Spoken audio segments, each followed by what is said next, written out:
Friends जय जगन्नाथ जय माँ तारिणी आज न्यू और फ्रेश वाला ब्लॉग को आपन को स्वागत जनाऊँ मु मिकी। तो सांग मैंने आज जो प्रकार वर्षा पाग देछि ये वर्षा पागरे मोर गोटे क्रेविंग जमती अच्छी मिठा किसी गोटे जिनस खायापी तो भाविली निजे घरे किसी गोटे रेसिपी बनैबी तो मो पाखे फ्रिज भी थिला जग को बहुत सारा गाजर तो ये गाजर को बनईदे आज रेसिपी गाजर हलवा तो आपण मैंने वीडियो रे कंटिन्यू रुहतु वीडियो को एंजॉय करंतु एवं वीडियो को लास्ट जाए देखंतु आ केमिति कौन गाजर हलवा रेसिपी रोचे देखंतु। तो चलते सांग मैंने बनैबा आज आमर रेसिपी गाजर हलवा को भी मुझे धोई देछि ताको पूरा एबे ग्रेटर रे ग्रेट कर दबा गाजर को कोरा हेबा हमर सरी जाइछि गाजर केते सुंदर यमी यमी देखा जाउछि। एबे पैन बसैकी आमे देदबा फास्ट गाजर किछि घिओ कि तेल मु किछि स्टार्टिंग रे दउनी पर देबी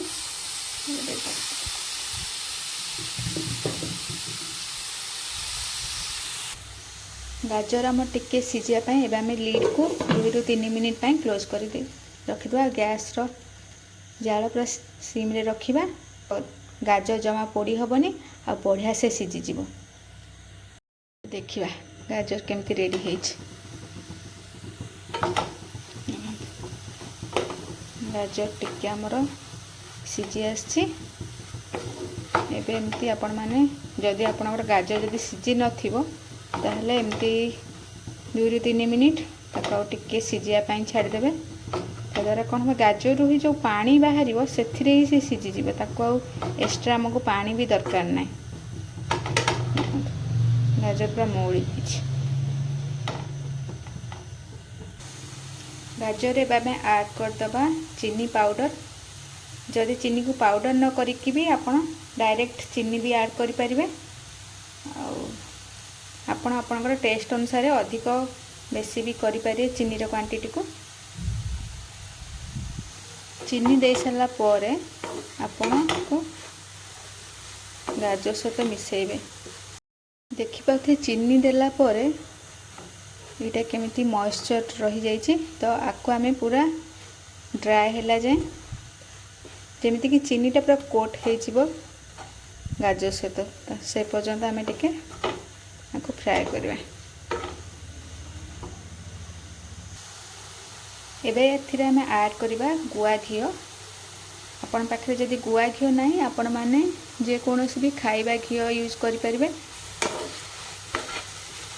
गुआ घिओ देले तार जो फ्लेवर आ जो तार स्मेल बहुत ही माने बढ़िया आसीबो खाइबा पाए भी बहुत बढ़िया लागिबो ताको एमिति कोट कर देबे जो जाए हमर गाजर देखि पथे एबे जाए भी मॉइस्चर अछि ताको हमें ड्राई हैला जाए करबा ताको फ्राई करबा।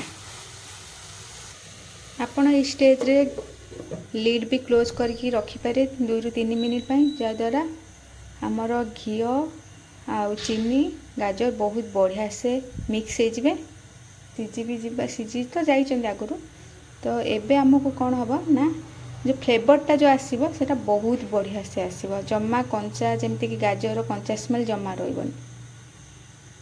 2 ରୁ 3 मिनिट हो गला तो अब आम लीड को ओपन करिया देखिया देखो गाजर कलर भी टिके चेंज हो आसलानी आ चीनी भी मेल्ट हो पूरा गाजर सहित मिक्स हो गलानी।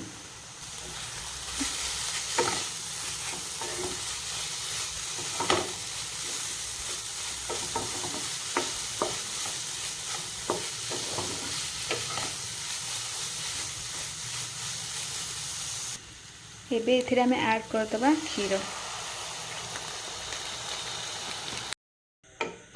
क्षीर देवा द्वारा कौन हम ना जो चीनी सहित आम गाजर पूरा स्टिकी होकर लगी रही है जमा स्टिकी लगे आउ क्षीरर जो फ्लेवर आउ तार टेस्ट तो जानी केते बढ़िया लगे तो ताकू देकी आम फुटेबा जो जाए टिके ड्राए न हो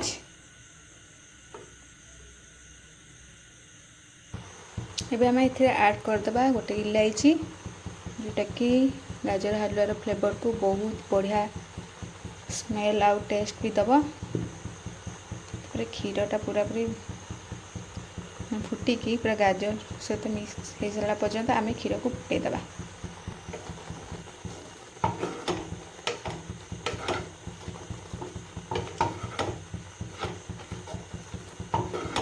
आपण चाहिए ए खुआ भी मिसई पारे, जेहेतु खुआ मो पाखे एभेलेबल ना तो मु खुआ ऐड करूँ। एबे आम ए ऐड करदे ड्राई फ्रूट्स को। ड्राई फ्रूट्स रे मुझे काजू किशमिश आपण मैंने आलमंड पिस्ता जो भी ड्राई फ्रूट्स आप यूज करने चाहते आपण यूज करें।